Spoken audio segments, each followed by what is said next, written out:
मान अतिथिगण और मेरे बड़े छोटे भाइयों और बहनों और अन्य सभी अतिथिगणों, आज मैं बेटी बचाओ बेटी पढ़ाओ पर अपने विचार प्रस्तुत करना चाहती हूँ। अगर मुझसे कोई गलती हो तो क्षमा करें। बेटी बचाओ बेटी पढ़ाओ। सर्वप्रथम मेरा आपसे एक प्रश्न है कि बेटी बचाओ बेटी पढ़ाओ जैसे अभियान चलाने की जरूरत हमें क्यों पड़ी है? क्या आप में से कोई इसका जवाब देगा तर्क सही? ये कोई धारणा नहीं है, ये हमारे सोच है, अभियान चलाने की सोच।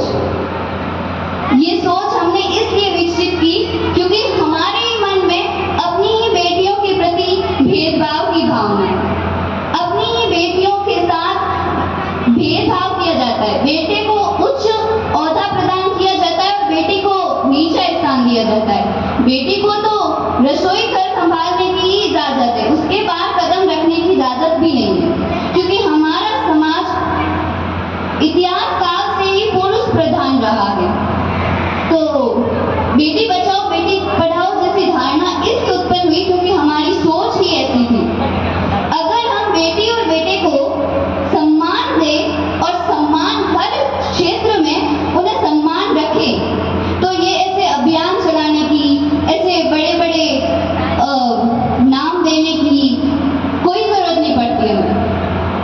जबकि एक बेटी जो सिर्फ अपने पिता से, अपने परिवार से कुछ नहीं चाहती, वो चाहती है अपनों से प्यार, अपनों का साथ। जब जरूरत पड़े तो उसके साथ कोई नहीं होता है।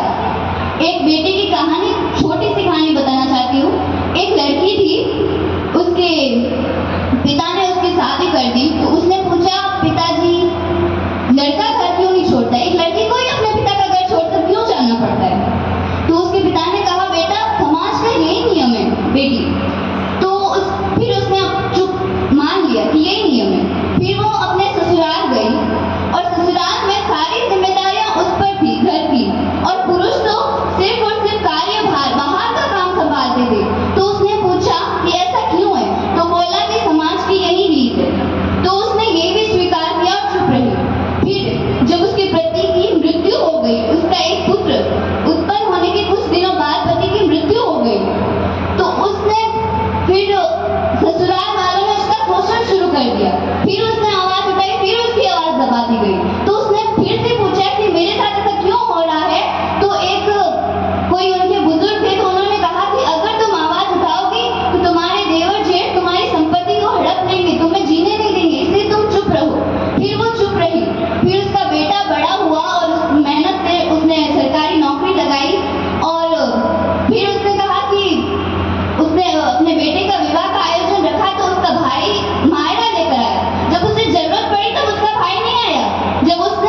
क्या वो आगे पढ़ना नहीं जानती?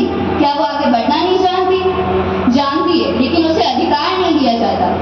क्यों नहीं दिया जाता है? ये सवाल खुद से पूछिए। यहाँ पर बैठे जितने भी लोग हैं, मैं उनसे लगभग, यहाँ सभी बैठे लोग हैं, लगभग उनका लड़का प्राइवेट स्कूल में जाता है और उनकी लड़की सरकारी स्कूल में। लगभग 90% लोग ऐसे ही बैठे हैं यहाँ पर, और है तो अपने आसपास के क्षेत्र में भी बैठे हैं। ऐसा क्यों होता है? ये हमारी सोच है। हम ये सोचते हैं बेटी तो पराए घर जाएगी। अब हम क्या देखते हैं? अपना फायदा देखते हैं। हम रिश्ते नाते नहीं देखते, हम अपना फायदा देखते हैं। बेटी तो पराए घर जाएगी, हम क्यों खर्चा करें, ये देखा जाता है। लेकिन नहीं, आज के क्षेत्र में बेटियों के लिए बड़े बड़े अभियान तो चलाए जाते हैं, लेकिन फिर भी उन्हें साइबर जैसे और अन्य कई ऐसे कानूनों से, और ऑनलाइन आजकल तो ब्लैकमेल करना, ये सब आम हो गया। अब बाहर सुरक्षा मिलने लगी तो घर के लोग अगर बेटी के साथ कुछ गलत होता है ना, तो क्या बोलते हैं? कभी ये नहीं कहते कि उसकी गलती थी, कहते हैं तुम्हारी कोई गलती नहीं होगी। बेटी को कभी ये मत कहो। यहाँ पर जितने भी बैठे हैं युवा जन, उनके बच्चे तो उन्हें ये शिक्षा दो, उन्हें ना कभी इसे ऑर्डर मत दिया करो, उन्हें अपना दोस्त, अपने फ्रेंड ही बनाया करो, ताकि उसके साथ कभी भी कोई गलत हो तो वो आपसे खुलकर बात कर सके। क्योंकि बाहर हो जाएगी तो उसे लगेगा कि ये टाइम ये तुम्हारी गलती है। माता पिता से कहे तो बोले तुम्हारी गलती है, तो वो चुप रहती है, अंदर ही अंदर शक्ति रहती है। और जब वो आत्महत्या या ऐसे कोई गलत कार्य करने के लिए रुकती है, तब पता चलता है कि उसके साथ ये गलत हुआ है। आज ट्रेंड में जो आज न्यूज है, मणिपुर में 2 लड़कियों के साथ कितना गलत हुआ, महिलाओं के साथ। और ये कांड 4 मई को हुआ, और बात पता चली 18 जुलाई को। ये क्यों गैप है? ये 40 दिन का गैप क्यों है? क्या वो स्त्रियां नहीं है? क्या आज ऑनलाइन फोन न्यूज सब कहाँ चले गए? कहाँ चले गए बड़े बड़े पत्रकार? कहाँ चली गई वहां की पुलिस? कहाँ चले गए वहां के मुख्यमंत्री? कहाँ चली गई वहां की सरकार? क्यों वो सो रही थी? क्यों हुआ उनके साथ गलत हो गया, और उसके बाद इतने समय बाद ये बात पता चल रही है। फिर भी कहते हैं कि सरकार ने लड़कियों के लिए बहुत कुछ किया है। हाँ, किया है, मगर बहुत नहीं। बस अपने एक सीढ़ी ऊपर बढ़ाया अपना कदम, सिर्फ एक सीढ़ी। हजारों सीढ़ियों, पुरुषों को जो लाखों सीढ़ियां दी गई है, उन पर क्या स्त्री को आगे नहीं बढ़ना है? सिर्फ सरकार एक कदम आगे बढ़ाने से क्या लड़कियां या स्त्रियां, महिलाएं सुरक्षित हो जाएंगी? नहीं। हमें उन्हें अपने समान दर्जा देना होगा।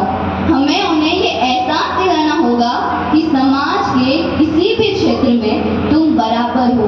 हमें उसे अपने दोस्त के समान, जिस तरह हम दोस्त के सामने खुलकर रो सकते हैं, खुलकर हंस सकते हैं, खुलकर